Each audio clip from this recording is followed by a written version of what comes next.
She wore wisdom on her lips, as if it was some sort of Mac product. Spoke experiences from them, like current affairs that surrounds our television networks and internet blog sites. Skin looked like wavelengths between happiness and heartache, but feels soft as the fur of the endangered species we wear with luxury during the winter. Her skin hangs, because of the many years she spent trying to pull herself back together after facing defeat. And it's a defining moment every time I look into her eyes, because she always tells me sorry for what I have to endure. What makes my poetry shows unique is the fact that I tell stories. I'm very vivid with my writing. I try to write with a roller coaster effect, where you get your highs, you get your lows, you get your excitements. You may drop a tear. You may feel all kind of feelings, and that's my emotional aspect that I do when I do write, and that's what makes my shows unique. What inspires me to do poetry is, I would say, having the inspiration of many other poets that I watched.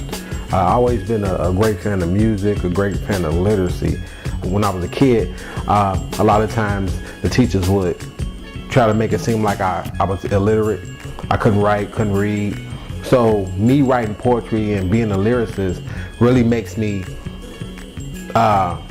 excited to let people know that my story was kind of similar to probably someone else's, and I just from there was able to overexpand myself and push myself with the ambitions of being something great.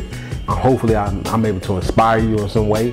Hopefully you will be able to, if you are a writer, you'll get over that fear, because I was once a shy kid, and I opened up and challenged myself to do something different, and outside of that comfort zone lies a professional poet. When you look back and you see that at the end of the day, I made it. I did something that people can remember me by.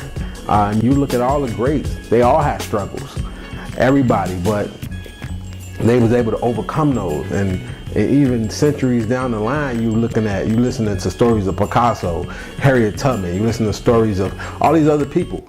That's what I want to be. And I want to have a chance to display that to each and every campus I get the opportunity to do. There is a disturbing feeling when a person you speak so highly of makes you feel like you could receive better treatment from a concentration camp. Having all the attributes of an established prize fighter but never being the champ. Man, 3 AM, he's a pretty talented poet.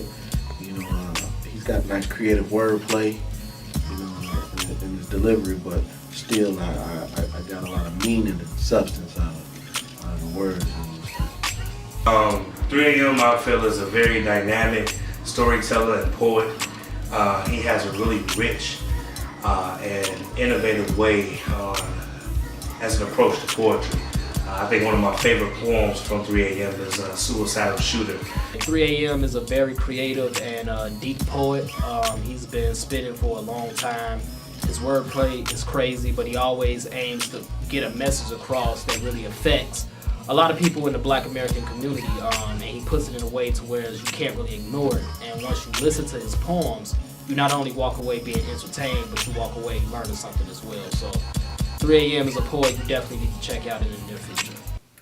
Her skin hangs. It's evidence that you'll fight for something your entire life, and this is how she wears all the moments that she sacrificed. Remember this. Once a lioness becomes the queen of a jungle, she would never settle for being treated like a cub again.